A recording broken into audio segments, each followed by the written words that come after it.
You're listening to School Leadership Reimagined, episode number 36.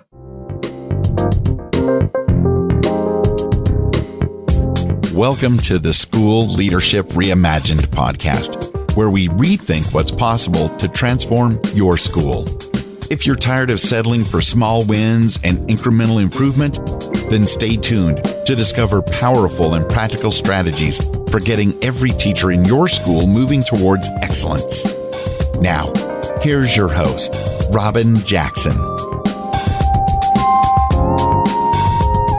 Hey builders, welcome to another episode of School Leadership Reimagined. I'm your host, Robin Jackson, and today we're in the third episode of a 4-episode arc about the 4 disciplines of buildership. And those are feedback, support, accountability, and culture. Now, the reason that I'm spending 4 episodes talking about the 4 disciplines is because these 4 things are the only things you can do if you want to change teacher behavior and transform your school. So once you understand that there are really only 4 ways that you can impact teacher practice, and you choose to focus only on these 4 things, then the 101 other things that you're currently worried about doing every single day, that all that worry and that stress around those things just evaporates. You see, I think that many of us are under the mistaken notion that in order to reach our vision for our school, we have to run around and repair everything that's broken. So we spend all of our time putting out fires, cleaning up messes, and trying to patch everything that's broken in our schools. And then we also try to get rid of what we consider to be bad teachers, or we try to bring in a new program to raise test scores, or we scour our data looking to nudge and I hate this term, the bubble kids into the proficient category so we can post test score gains every single year. Or we put cupcakes in the staff lounge on Fridays to try to overcome teacher burnout. You know, we're so busy trying to tweak and fix everything that's broken in our schools that we don't have time to do the work that we really want to be doing. So stop it. Stop trying to fix a broken school. Stop trying to tweak and repair your way to success. Instead, get to work building a better school. And the way that you do that is not by running around and putting out every fire that erupts, or chasing and checking and correcting teachers, or buying another program. The way that you build a better school is to get singularly focused on a clear vision, a strong, compelling mission, and a non-negotiable set of core values, and then practice the 4 disciplines every single day to move you to that vision, to help you accomplish that mission, and to help you live out those core values. And that's it. I mean, it seems very simple, and it's not. It's simple, but it's not simplistic. You see, a lot of us really get off on being busy all the time. We think that being busy is a sign that we're working hard and that we're committed to our goals. But really, being busy is perhaps the most undisciplined thing you can be. I mean, busy means that you're not focused on what's important. You're focused on what's right in front of you. The idea of discipline, and that's why I call these the 4 disciplines of buildership, is because the idea of discipline means that you are drowning out the noise outside your office and staying laser focused on what really matters. And the only thing that matters is your vision, your mission, and your core values. That's it. And the way that you stay laser focused on your vision and your mission and your core values is to daily practice the 4 disciplines.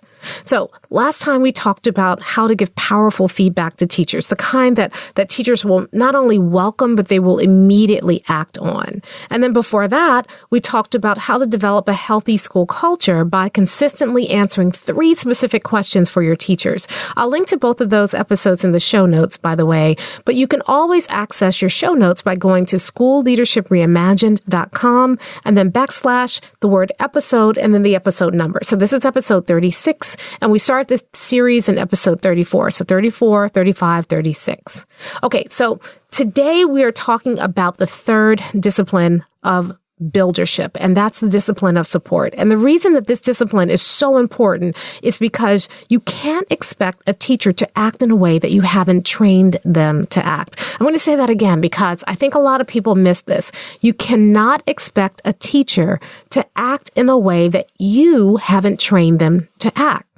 Now, here's something I see all the time. I see school administrators getting so frustrated with teachers because they're not doing whatever the administrator believes a teacher should be doing. And when I ask them what kind of professional development or support they've provided for teachers, they say things like, well, this is just basic teaching. They should know how to do this already. Really? I mean, we all know that as good as our teacher preparation programs are, or maybe weren't, most of what you learn about teaching happens on the job. So why would you expect that a teacher knows how to do things the way that you want them to do them if you haven't shown them what you expect of them, if you haven't shown them how to do it? I mean, come on. We would never accept that excuse from a teacher. I mean, imagine talking to a teacher and the teacher complains about a student not knowing his timetables. And then you ask the teacher, well, if he doesn't know his timetables, have you taught him? Have you worked with him on that? And the teacher says, come on, they should know the timetables already. He's in 5th grade. I mean, he should know them by now. Now, imagine if a teacher did that. That would be totally ridiculous, right? And yet, we do it all the time. We throw teachers into PLCs and expect them to know how to plan collaboratively, but we've never trained them on how to operate in a PLC. We ask teachers to look at data, but we have never trained them on how to use data to inform their instruction. Or we tell teachers they need to differentiate, but we never explain what differentiation means. We just expect, this is a word. You should know this. You're a teacher after all. Or we switch curricula and we give teachers one day of training to introduce them to the new materials, and then we never follow up to show them how they have to teach differently as a result of the change in curriculum. I mean, how can we possibly expect teachers to grow if we are not intentional about helping them grow? Builders look at support differently. In fact, builders are very intentional about the kind of support they give teachers. And builders don't just leave support for the few planned PD opportunities every single year. Instead, builders find ways to give teachers ongoing support every single day. And that support isn't generic. Oh no, builders find ways to give teachers differentiated support, especially designed to meet teachers wherever they are and help them grow at least one level on their evaluation instrument every single year. And here's the thing, builders do all of that without wearing themselves out in the process. So today, we're going to talk about how to give teachers what I call Surefire support. The kind that helps teachers make significant growth year over year over year. In other words, we're going to talk about how to give teachers support like a builder. Now, we're talking today about how you can support teachers, but before we get into that, I want to ask you about your own support. How are you ensuring that you grow your skills this summer? What kind of support are you getting as you're on your own journey to being a builder? Because it isn't just teacher support that's missing. A lot of times, really busy administrators don't take time out for themselves to get the kind of support that you need. And a lot of times it's because you're too busy during the school year to leave your building. And then when summer comes, you're too busy getting ready for the next school year to take time out to sharpen your own skills. And I get it. It's hard. It's hard to get away from the daily grind and take time for yourself. And sometimes it almost seems kind of selfish in a way because there's so much that needs to be done at your schools. And after all, there's a lot of work to be done. Your work is never done. But may I suggest something? How can you give teachers the feedback and support and accountability and culture, school culture that they need if you don't first hone your own skills in these areas? It's not magic. You can't just decide, hey, I'm going to start practicing the 4 disciplines and see the kind of dramatic results that you want to see if you don't first learn how to practice the disciplines in a way that's going to get you those results. Look, I don't want you to go into next school year unprepared. I want you to go into next school year with a clear vision, with a mission, with core values, and all of the skills that you need to be able to achieve them. So that's why I want to invite you to Builders Lab this summer, because it's 3 days of intense support designed just for you so that you can go back into your school a true builder and build the kind of school that you've been always longing to build. first thing we're going to do when you get to Builders Lab is I'm going to help you get really clear on your vision, your mission, and your core values. I mean, you may think, well, we have a mission statement already and that's a waste of time. But trust me, when you come to Builders Lab, all that vision, mission, core values stuff that you learned in school, this is totally different. This is the real deal. You're going to learn how to set a vision that includes 100% of your kids. You're going to learn how to lead your school in a core values exercise that actually gets everybody galvanized around the same goals and the same behavior. And you're going to learn how to set a mission that gets everybody inspired and excited, including you. And then once you've figured all of that out, then you're going to learn how to achieve that vision, mission, and core values in your school by consistently practicing the 4 disciplines of buildership. So you'll set your vision, your mission, and your core values, and I'm not going to just leave you there all excited. I'm actually going to show you, here's how you actually achieve them. And the way you achieve them is through the 4 disciplines. And the more consistent you are practicing them, the better you'll get at achieving your vision. And here's the thing. This isn't a sit and get, y'all. We're going to be spending time doing hands-on practicing. So we keep Builders Lab small. We keep it intimate because I want to be able to interact with you. I want to be able to, stop by and give you feedback. Everything is hands-on. So we teach you a skill, you practice a skill. We teach you a skill, you practice a skill. And then we culminate everything. Once you've learned the skills, you end by developing your unique builder's blueprint for your own school. So we're hosting Builders Lab in 2 gorgeous locations so that not only are you going to come and learn, but you can also come and relax a little bit and get you geared up for the school year ahead. So at Builders Lab, we work hard, but we also play hard. In fact, my team and we always look for ways to kind of spoil you a little bit while you're at Builders Lab. We look for places we get great food because that's important to me. Y'all know me. I love to eat and I like good food. So we get great food. We make sure that we are staying in some great hotels. So this is not going to be some dinky little side of the highway hotel. We try to find really great hotels. And we also try to include a lot of little surprises so that you leave feeling pampered and prepared for the year ahead.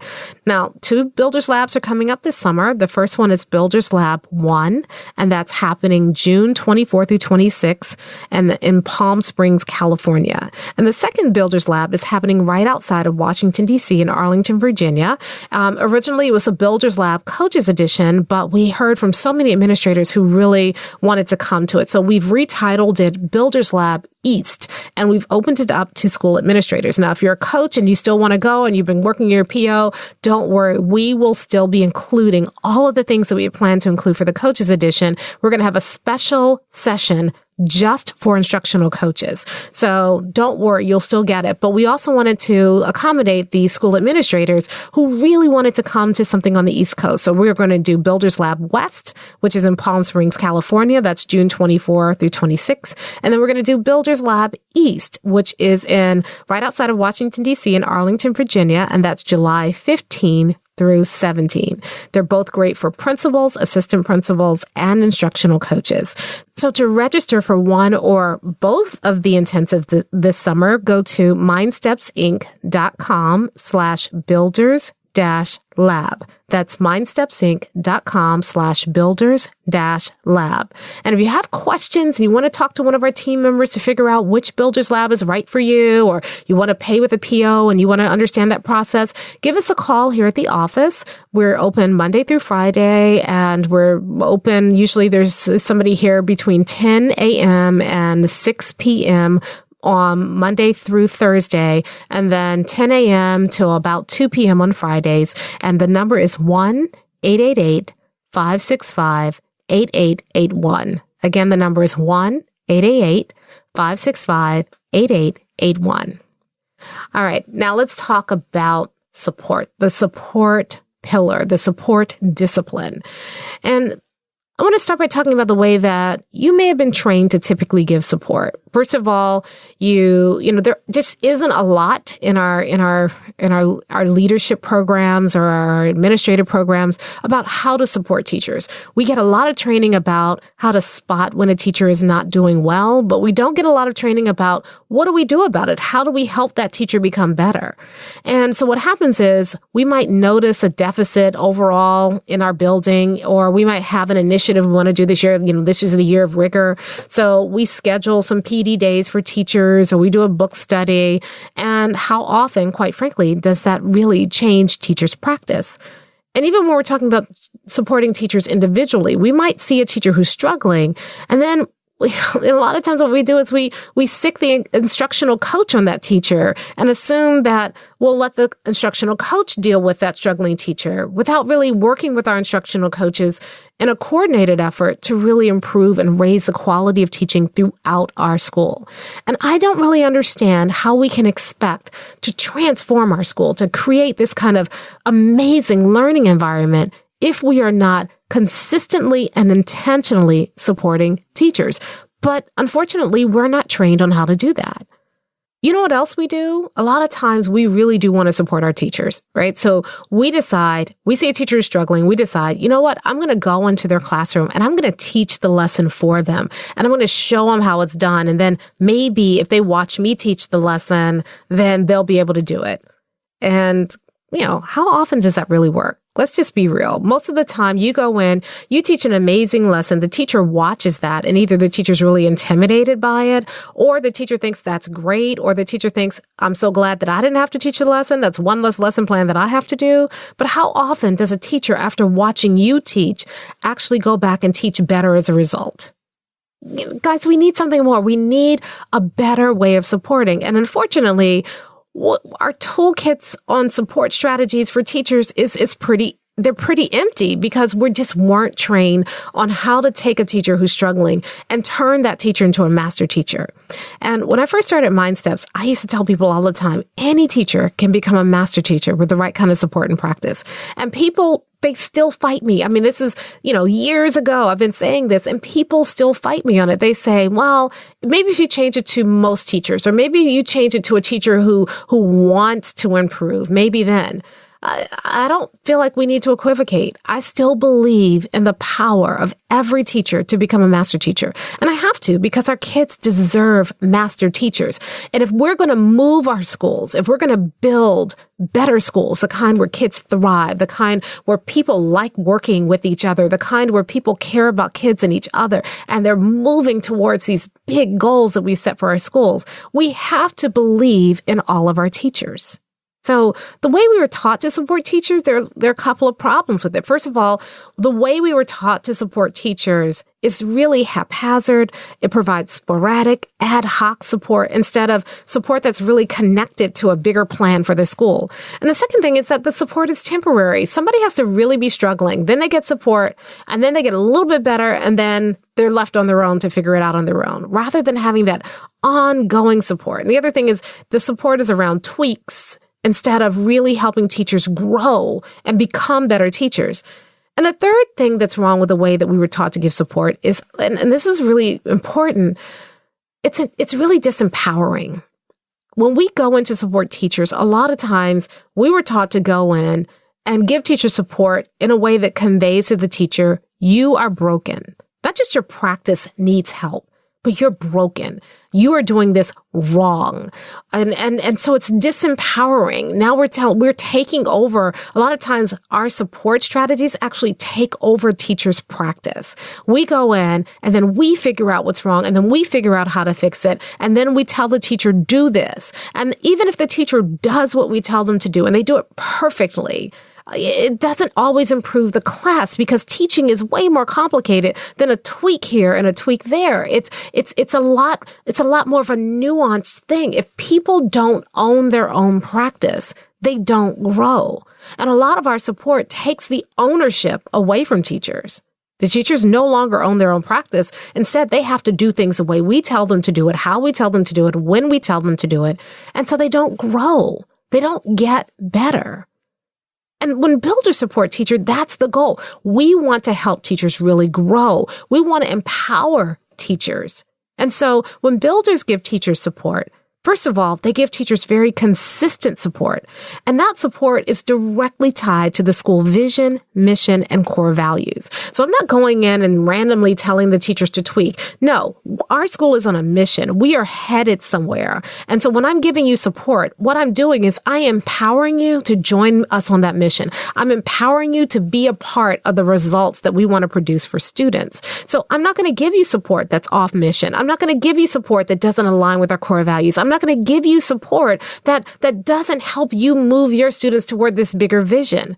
I'm not going to waste your time that way. When I come in and I give a teacher support, it's going to be support designed directly to help that teacher be a bigger part of our vision, our mission, and our core values. And the second thing that builders do when they're supporting teachers is they're giving teachers support that's really growth oriented. And it's targeted to help people grow in the areas where they can have the biggest impact on their overall practice. So I'm not going to give you support, around something that doesn't make a difference in your practice. The kind of support I'm going to give you is going to have immediate impact. And that growth that you experience from my support has to feel tangible. So usually when we're training people on how to give people teacher support, so when we're working with builders and we're saying, here's how you do support, we focus on the kind of support that will help teacher grow at least one level in a particular area of your evaluation system every single year. So it's not just, I went in and I did these things and hopefully the teacher got better or they kind of got better. No, when you give teacher support this way, the way that we train you on how to do it at Builders Lab or in our workshops or even in some of the books that we have, when you give teachers that kind of support, you can expect to see tangible growth. Otherwise, you're wasting your time and you're wasting the teacher's time. And the third thing is that when builders support teachers, they do it in a way that's empowering.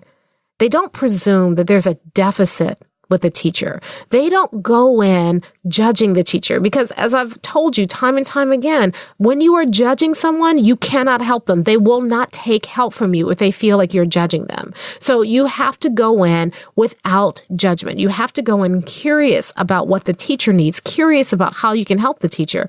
You don't make it personal. The support that you provide for teachers is really about helping them grow, and you have to come in with the assumption that they can grow. If you go into a teacher's classroom with the idea that if they implement the support you give them, they will grow, and it's not personal, it's not about them, you're not looking at them like, you're just too bad to grow or you're just too stupid to get this, but you're walking in with the assumption you do this and you will grow, then the teacher will grow. Then the teacher will be willing to hear and accept your support. But if you go in and say, well, here's what you should be doing, but I really don't believe you're doing it. I think you're really too dumb to do this. If that's really in your mind or in your heart when you're giving the teacher the support, they're not going to grow from that. Who would? So builders have a totally different way of giving support to teachers because builders know that the secret to getting people engaged and in their own improvement is that you can never blame the person. You always blame the process. So one of the things that, we drill over and over and over again in Builders Lab is that you always blame the process, not the people. And if the people aren't doing what you need them to do, you have to look at the process. You don't wait to say, well, I got to get rid of this person or that person before you can move your school forward. We show you how to move your school forward with the people you have. So you can't look at the people and let people hold your school hostage from improving. No, don't blame the person, blame the process. And when you do that, when you go in and you say, not you're a bad teacher, but this thing you're doing is not helping your kids grow, we need a different process. Notice the difference. Right? You go in and tell me I'm a bad teacher, I begin to defend my practice, even if my practice is indefensible. You go in and tell me this practice is not working, and you show me why it's not working, and then you show me how to improve it, then I am free to do that because you're not telling me that I'm a bad person. You're telling me that my practice isn't working. So I don't have to personalize your feedback. And I can be open and willing to hear your support. And if you are giving me good support, now that's important. We give a lot of bad support out here. But if you're giving me good support and I implement it and I see change, now I trust you. Now I want more support from you because you're trustworthy. You have empowered me to be a better teacher. Why wouldn't I want to come to you for more support? A lot of instructional coaches struggle because they say teachers don't take my help. But I always challenge them, what's the attitude with which you give the help? Are you doing this because you think I'm such a great teacher, I'm going to go in and fix everybody? Because people aren't going to accept that kind of help. But if you're going in and you're saying, look, I am going to partner beside you, and the help I give you is going to empower you to do this on your own. Well, people are more likely to accept that kind of help from you. So you have to look and come with an attitude of, I believe in you. I believe that you can do this. So that if you don't take anything else away from this episode, take that, because people will not accept your help if they don't believe you believe in them. And it's the same for kids. We know this. We tell people this all the time. And I'm always saying, you got to walk the talk first. As the builder, you have to model or be who you want to see from other people. So if you don't treat people as if they can improve, if you don't have that kind of growth mindset for people, how are you going to expect teachers to treat kids that way? So you have to go in with your support with a growth mindset, even if the teacher doesn't have a growth mindset, even if the teacher has not to this point demonstrated that they know how to do it. If you don't believe in the people you're supporting, if you don't find a way to believe in them, then they're not going to accept your support. Okay, so now that we've gotten that out the way, here's a second thing that I want to teach you about support today, and that's that there are 3 different types of support that you need to be thinking about and being intentional about giving. And I got these 3 types of support from a book called Influencer. I think it was a part of our book list last year. I'll try to link to it in the show notes. I love this book. And so this really, Influencer is about the sources of influence. And they say that there are 3 sources of influence. But when I was reading this, I was like, I don't know if it's just influence. I really think these are 3 sources of support. And those 3 sources of support are personal support, social support, and then structural support. So let me break each of those down and talk about how builders are intentional about each one. So personal support is focused on helping teachers grow in their individual practice. It's really about looking at what each teacher needs. And so when we're training administrators, when I'm looking at working with administrative teams, we start off by teaching you how to figure out what is the root cause of a teacher's practice. What is the one thing that if the teacher didn't do anything else, but they did this one thing, that would significantly improve their practice and improve their students' performance. And so as a builder, you need to be consistently aware of that. So when you're going in and you're observing classrooms, you're always looking for that one thing. And I talked about this in feedback, that one thing feedback, but it's not just for feedback. Once you've identified that root cause, that becomes the genesis of the kind of support you're going to give the teacher, because you don't want to overwhelm a teacher with a ton of support. I think a lot of people who are very well-meaning go in and give people too much support. And the problem with giving people too much support is that they become overwhelmed. They're not sure how to access it or what to do with it. When you have one thing feedback, then the next logical step is to give people one thing support around the one thing that matters. Now, you all know that I teach that you have to really, when you're working with teachers, you have to support the whole teacher. So your support has to take into consideration a teacher's will and a teacher's skill. So when you're giving teachers personal support, you have to understand and approach them in a way that's consistent with that teacher's will driver. So I talk about will drivers more in episode 5. I think it's called How to Motivate Anybody, because if you're going to a teacher and you're offering them support and you're doing it in a way that's inconsistent with their will drivers, they will not accept your support. So when you're thinking about planning the support for teachers, the first thing you have to do is you have to think about their skill. What is the one thing that if they improved in this one area, it would have a significant impact on their practice? And what kind of support will help them to improve? That's the skill side of it. But the will side of it is, now how do I approach that teacher in a way that's consistent with their will driver? How do I design support in a way that's going to be consistent with that teacher's will driver? You do those 2 things and you will have a powerful impact on that teacher's personal, individual practice. So that's personal support. The second kind of support you need to be deliberate about is social support. And frankly, we hardly do this. We weren't trained to do this. It wasn't a consideration, but it's very, very powerful. I talk about this a lot in culture, about how you have to set up a culture where people not only like each other, but they like the work. And so go back to that episode and listen to the culture piece, because that's a huge part of the social support network, because social support is really about helping the staff grow as a group. So personal support is about the individual teacher's practice, but social support is about where we are going as a school. For instance, if your school is interested in increasing the rigor of their instruction, then the social support means, how do we grow together and increase our rigor as a school? How do we become a more rigorous learning environment? And it's differentiated based on the needs of the group. But remember, just like in that personal support, you also have to consider will and skill when you're thinking about social support.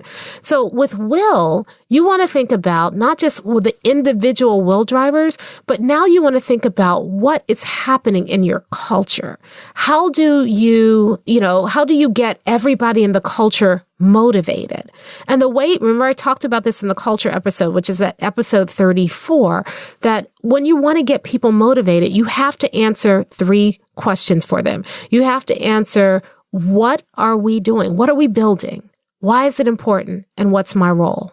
And the more you have answers to that, the more you think about your vision, mission, and core values, the more that's reinforced, the more people are going to be motivated to move. So when you're providing support as a school, you can't just say, hey, this is a year of rigor, so everybody, let's get rigorous.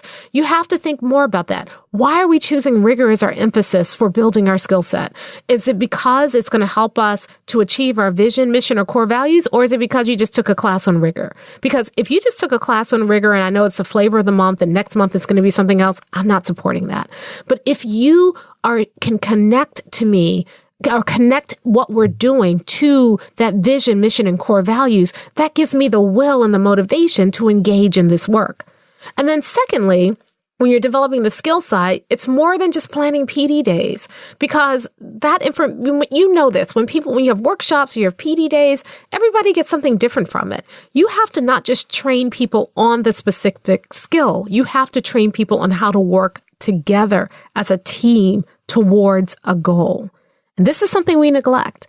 So again, we throw people in PLCs, but we never train them on how to use and leverage the power of PLCs to achieve a bigger goal. We throw people together in data teams, but we never show them how to work together as a team. We organize our schools into teams, and yet we don't show them how to work together as a team. So some of that training is really about, what do our team meetings need to look like? How do we share leadership amongst our teams? How do we make sure that we are all focused on the right thing as a team? How do we give each other feedback and support as a team? What do we do when we hit, personality differences as a team? You have to be deliberate about providing that social support for people so that people know how to work together towards a bigger goal. So first, there's personal support. Second, there's social support. And then the third one, and probably one of my most favorite, because this is a ninja move here, and that's structural support. And structural support is really about embedding support into the very culture of your school, so that when you are supporting teachers, yes, you can do some things individually. Yes, you can work together as a team. But how do you make that support permanent? How do you provide structures that are embedded in your school to make sure that the behaviors that you want from people are inevitable, and the undesirable behaviors that you don't want from people are really hard to exhibit? So this is a high level skill here, but I love this, right? So again, when you're thinking about structural support, you have to think about will and skill. So think about this. You want teachers to teach. Let's stick with the rigor example. You want teachers to teach in a highly rigorous way. Are you rewarding that? Are you acknowledging that? When you go around, when you have a staff meeting, is that the focus of your staff meeting? You want to have a strong vision, mission, and core values.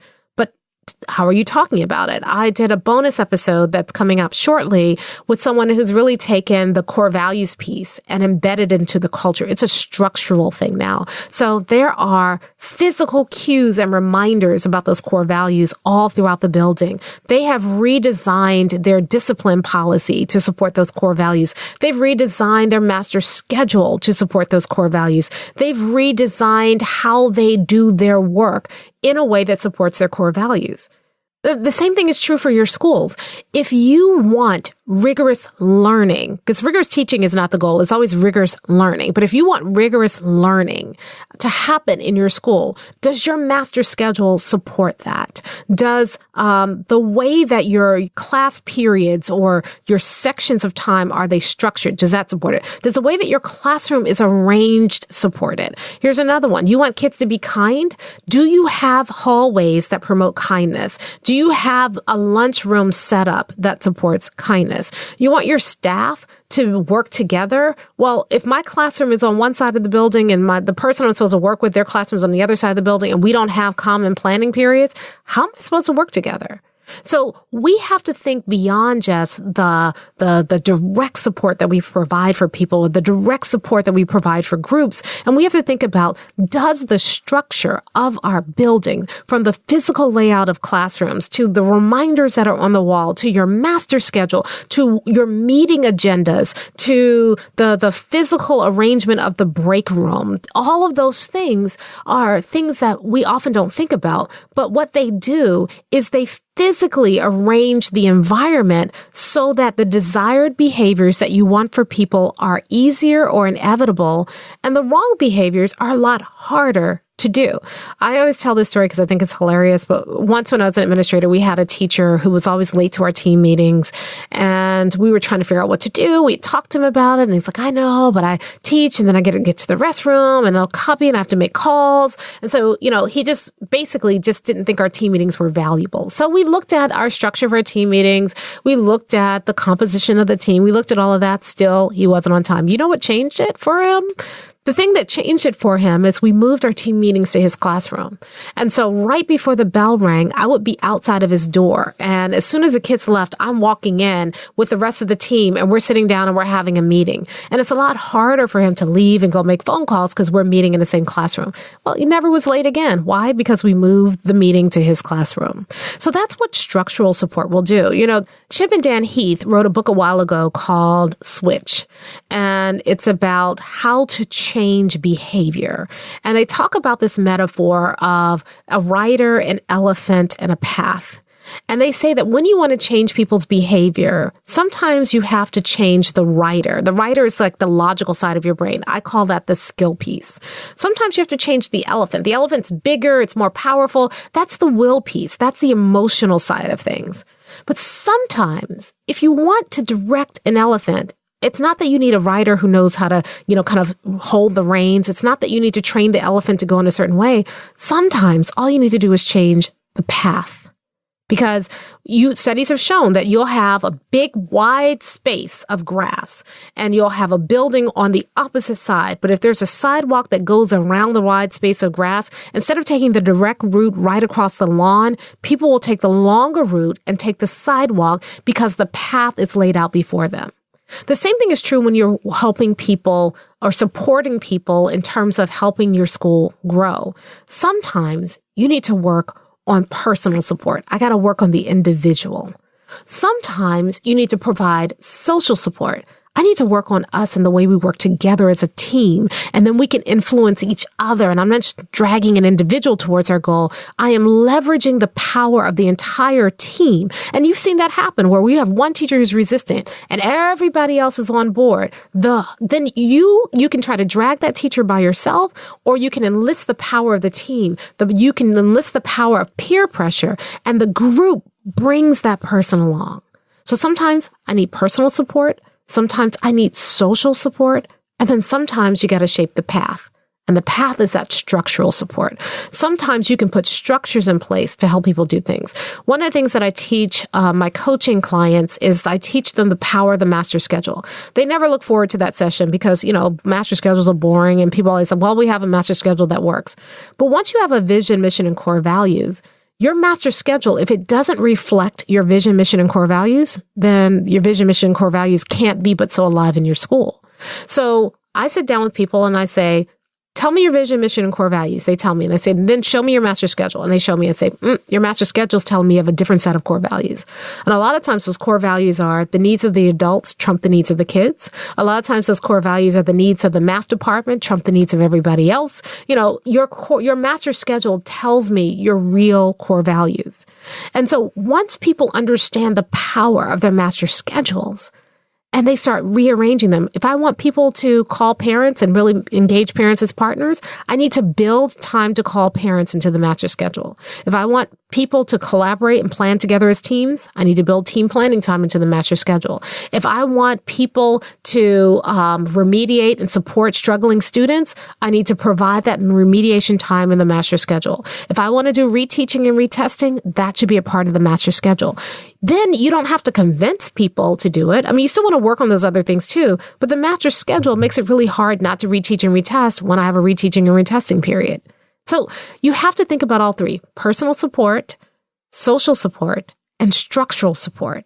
And when you are deliberate about thinking about all three, how do I help and empower my teachers to move us towards this vision, this mission, and these core values? And then what can I do for them personally, socially, and structurally to make sure that they have everything that they need to do that? That's how you can begin to support your teachers like a builder. Now, before we go, I want to talk to you about Builders Lab one more time, because if you want to find out how to provide this kind of powerful support, and we're going to be doing a whole session on support at Builders Lab, where we're going to show you how to set up the whole support system. And we have a cheat sheet called the Surefire support cheat sheet. People see that and you're like, oh, is this all I have to do? So it shows you how to provide people with personal support. We're going to talk about what you need to do to set up for social support, and then how you can create structural support that will enable everybody in your building to move towards that vision, mission, and core values. We're going to be talking about that at Builders Lab.